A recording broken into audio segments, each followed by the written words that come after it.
on the comparison of the indirect volume rendering algorithm, RGQ versus the direct volume rendering algorithm, shear warp. Let's get started. So what are we going to be comparing with these two algorithms? So first of all, we're going to be comparing the processing time of the algorithm RGQ versus the processing time of the algorithm shear warp. And we'll get further details later. Just introduce comparisons for now. The second metric we'll be using for comparison is accuracy between the two algorithms.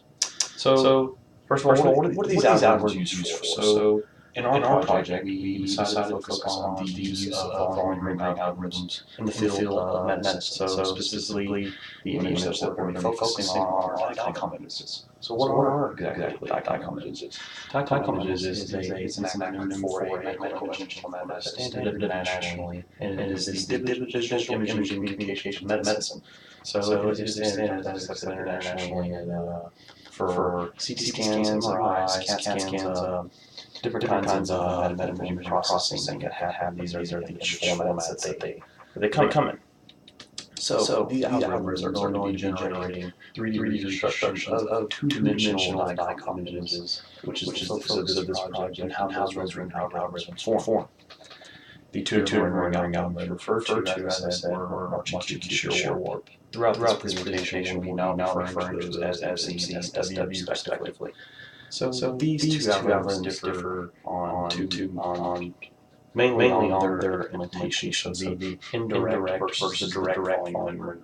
So the indirect volume rendering will be using more of an approximation method, geometric triangulation, and different ways to find the actual surface area of the image using just like approximate shapes and finding what area fits in those shapes. The direct volume rendering will be taking more of a calculated approach, and that'll try to calculate the exact position of the points in a three-dimensional plane. So you can imagine there would be more calculation and higher processing power, also to get a higher resolution image. So here's a little overview of the 3D structure process. So you start with your 2D DICOM image slide stack, and these images are then segmented through a process called segmentation. So what this process does is it takes the data from all these different images and segments them into different segments, which can be identified by professionals to which part of the actual image we're looking at here. In general. This can be done through AI or, as I said, through professionals who actually segment these images themselves. AI is a more practice approach, and it obviously automates the process so that the professionals can focus on actually analyzing and diagnosing these issues and images. The images are then sent to the modeling process, which is where the volume rendering algorithms can play. So this is kind of a two-step process in which the images are rendered for model and rendered for visualization finally. We won't be focusing on the last part where they're rendered for visualization. We're mainly just focusing on how these algorithms perform and how they render objects in three-dimensional space. So a little bit of background on this topic. So why we chose these two algorithms to focus on in this particular study? It is common in the medical field to use the MC algorithm in rendering volumes for two-dimensional images. As noted in the research on 3D model construction from 2D DICOMs, MC is compared to two other direct volume rendering algorithms, raycasting and texture mapping. Now, our study is going to focus on a different direct volume rendering algorithm, shear warp. So the MC was found to be faster in these comparisons and is notably faster in almost all comparisons across the board for volume rendering algorithms. So MC is the usual go-to algorithm for rendering in 3D space, especially in the medical field where it is fast and fast is very good. And then you want things to be efficient, one thing to be not time-consuming. So in a particular study on magnetic induction hyperthermometric planing system, MC was taken and was used to generate images that were used for treatment. The benefit of this was, of course, MC was a fast-performing algorithm, and the original data does not need to be rendered in these particular cases. So MC was found to be more useful than direct volume rendering in which the original data doesn't need to be run before it is then processed. So there's no two-step part to the MC algorithm in which the data is just mapped and is ready for visualization. So then why we chose shear warp? It seems obvious that we used MC across the board medicine. Why would we not one another algorithm? What is the need? So shear warp is known in several studies, notably by Sweeney and Mueller in their SW algorithm, the study that it was the fastest direct volume rendering algorithm that they noted across the board. So shear warp is a fast algorithm and is also using the direct volume rendering scheme. So can it produce images that are higher quality than MC? Yes. Will it be comparable in processing time? That is our main focus of this project. We want to find if MC and shear warp do indeed compare, and that there will be equal processing and equal output. So we'll be comparing those two metrics in these algorithms. Excuse me.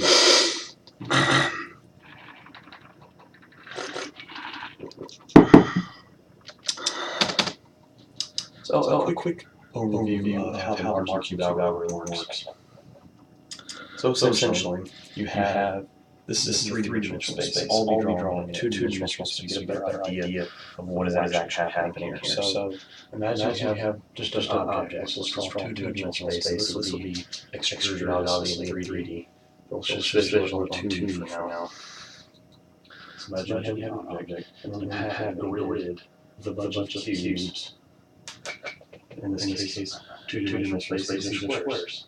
Okay, so all completely filled squares in the middle will obviously generate volume because they're a full intersection. The question becomes how do you generate volume for an empty section of the square?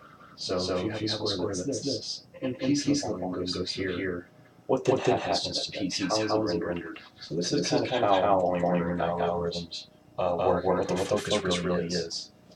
And for margin cube, what you essentially have in 3D space, you can see a picture of it, but you have a triangle that forms in that space, and if the volume overlaps that triangle, you generate volume for the triangle, not the volume of the object itself yet. So what essentially happens is you keep generating these different triangles, and in 3D space, you can picture here, what eventually happens is you end up with an approximation of the size and shape of that square, in this case the cube in 3D space. So it contains marks these triangulations on the intersections of these surfaces that intersect squares. And then you can approximate the object. So into our preliminary results, we based on our version found estimating may be comparable to MC in terms of processing time. And as far as our accuracy, that remains to be seen, but we know that we have a good basis for this study because SW is a fastest volume rendering algorithm. Our background in C++ based libraries will help us as a foundation for this project because we'll be using a toolkit that uses these libraries that are based on C++ and Python. They also have TCL implementations as well. Also, this will be using an OpenGL viewing software, so WebGL is based on OpenGL. Our experience with that will help us here. So what are we using in our environment? The visualization toolkit will be the main source for this project, and then there's another source toolkit that uses C++ libraries to execute algorithms and then render them in OpenGL. So the useful for us is open source. It is easily modifiable, and you can apply it to just about any algorithm that you can code or think of. And you can also import images, and there are a lot of support for this in the online community. So it's a good basis for our environment here. The radiant.com we'll just use for the images. So say we have a 100-image 2D.com stack. We want to view with the original images. We can just use that in the DICOM viewer. For diagnostic stack sources, this is important because we are basing this off from a medicine standpoint. We really want our images to be from reliable diagnostic sources. So we're using both an industrial and academic sources for these. There's three different websites typically using. One is the .gov, and the other one is just the CSC, which is very reputable. Has been used in studies that we have looked at before. So we know that we're using more on an equal playing field with our study that have the same or similar research. So far processing time. So this is our first comparison we're going to make between MC and SW.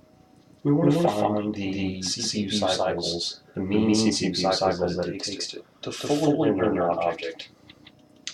In order to find the mean, we're running about 100 tests, which will give us an idea of how these algorithms perform on average, how they perform across, the same stack of images 100 times. So if they're consistent, if there's any outliers, if it's just sporadic in its performance and it's reliable, these will be taken into account when we evaluate the processing time. Helps give us an idea which algorithm has better performance. So the visualization toolkit will be used to modify the algorithms and apply them so we can actually view our images in 3D space. This will, of course, allow us to then modify the code for that to evaluate processing time, full-time experience in this toolkit. So what are our expectations for processing time of these algorithms? We do in fact expect MC to still be faster than SW, even if SW is known as a faster direct line algorithm. Because it's using an indirect method, there are fewer calculations, fewer pixels generated in general for the MC. So we would still expect faster processing time for that. Here's just some mock data that we have come up with that shows our more lines where our expectations were for this processing time. And you see that MC, although there are a few outliers and inconsistencies, these images are great. As you can see, there's MC is pretty much going to be faster. I mean, this is just mock data, but this is what we expect to see in our results. And you can see that SW does indeed come close, but really we're expecting more of our comparison to have meaning in the accuracy part of this, which is what we're going to talk about next. So how are we going to be measuring accuracy? We'll be using an overall standard for DICOM that will determine accuracy. And this is just how closely the 3D reconstruction resembles your 2D DICOM image stack. However, we were going to be separating this accuracy into three different metrics because we saw the need to really dive into accuracy and how important each of these different aspects are in 3D reconstructions. Our first metric we're going to be using is smoothness. So smoothness is going to be determined by the contour of the image and photometric properties. We'll get into that later. But for now, we're just going to give an overview. The second metric we're going to be using is inconsistencies. So this is more common with C, and what we're talking about here, just like so we went out earlier. So if we have two different triangulations overlap on the surfaces, what can happen there is you generate a hole, and this can cause a problem over a large scale. When you have a full 3D render, you would get a hockey result, and that would look kind of low definition, and you would have holes in your image, which is never good. And as I stated, it is inconsistent. It is not going to be the same across different renders. So we really expect these to be prominent in the MC algorithm, as opposed to the SW algorithm. There are different kinds of inconsistencies we're looking for, and we'll get into that later.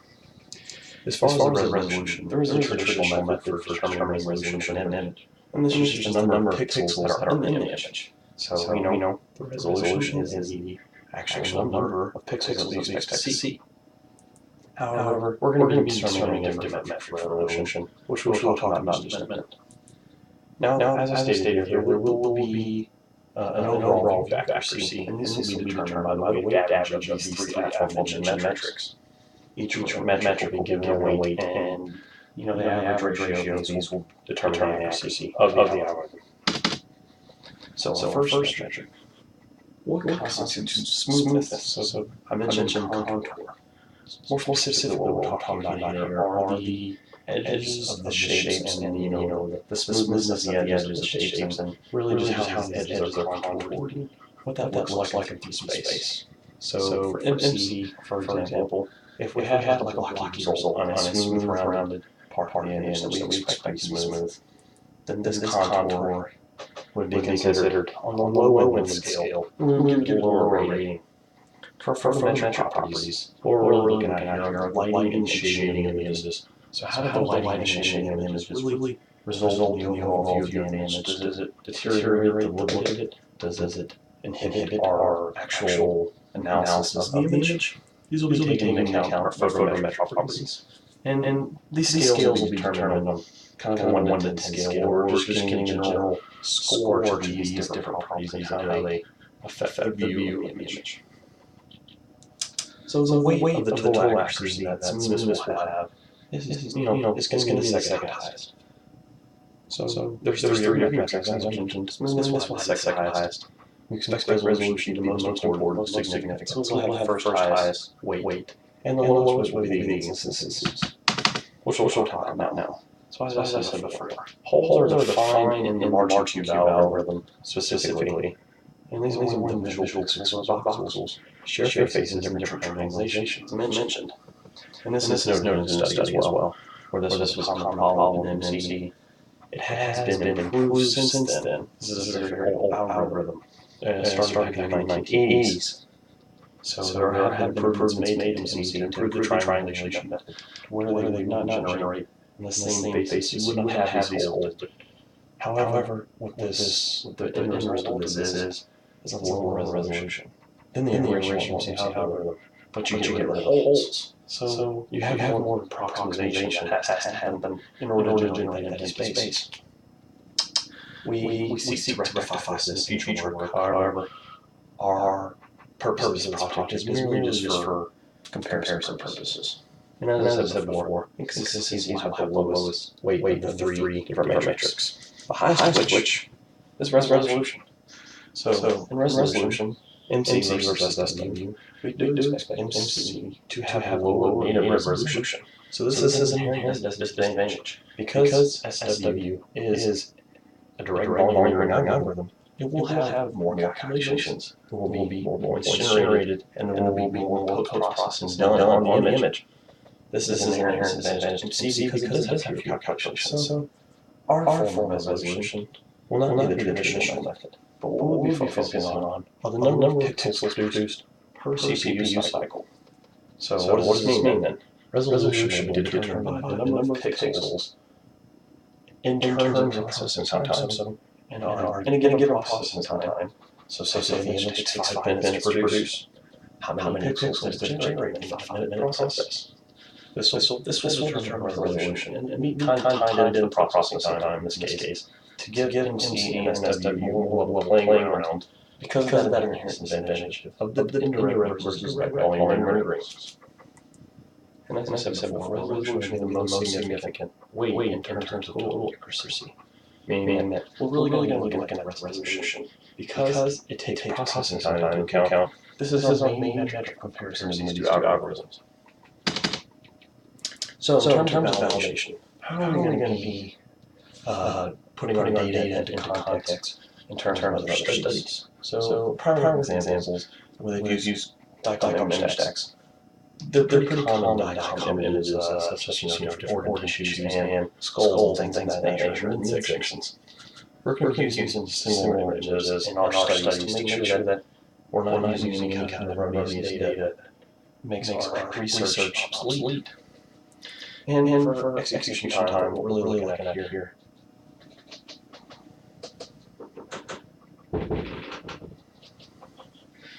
What we're really looking at here is, do our results differ so much from other results that we have to do some kind of dramatic changes to make our results feasible. We really want to have similar comparisons to other research that have been done on these two different algorithms. MC has been compared to other direct volume rendering algorithms more, so we're really looking at how MC algorithm performs in terms of other research that's been done.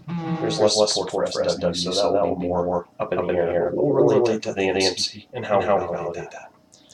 As far as our accuracy, like I said, split it up into three metrics, which is it's kind of all judgment on there. But there are accuracy standards for common images, and that how closely does the 3D reconstruction match the original 2D image stack. So we'll be taking that into account, and kind of aside from three metrics to validate our results. So in the end, what are these results really tell us about these 2 hours and how they compare? We hope going forward that in 3D modeling rendering, these can be used as a guideline as to which algorithm you really want to use for a specific case. So in terms of the medicine field, in academia and industry, really want our results to be indicative of perhaps a process or pattern that can determine which algorithm you use. Some of the benefits of these results that we've used is that this is all open source. These solutions are open source. They exist in an environment that can be done free of charge, which is useful in terms of academia. I deposit. I'll be back.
These are open source solutions. We hope that these can be applied across the board, to help people determine, as a guideline, just the model rendering algorithm we need to use. They can look at this and perhaps know if they need faster processing time. Hey, because in MW in this report was reported to perform, at a faster algorithm, we can use that and if our highest priority processing time.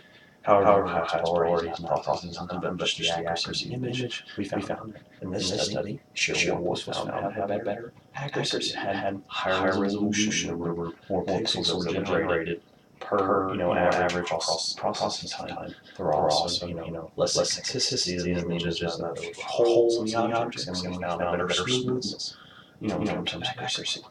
So we can use this, which metric is your high priority, which algorithm would you choose?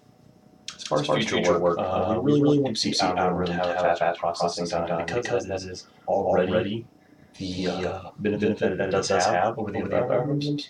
Why not just improve that further? So as noted on the research 3D model construction from DICOM, the research report, MC was compared to other direct rendering algorithms, and it was found to be faster. However, they sought to improve that further in future work. And this was just a recent study done last year, so this is still very new, and it is very sought after in the medical community, as well as in the industry. SW algorithm, because it does have a faster performance than other direct volume algorithms, how can it be improved?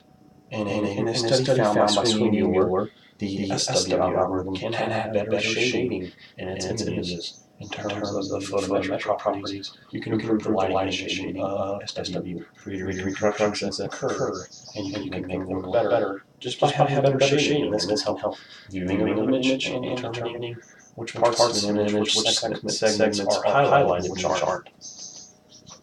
So in conclusion, we found that MW for MC does have a faster processing time. However, in terms of accuracy, using our three different metrics, smoothness, inconsistencies, and resolution, SW was found to be a better algorithm. So in putting these two better in comparison, depending on your priority going forward, you can determine which algorithm would be better to use in a different situation. Thank you.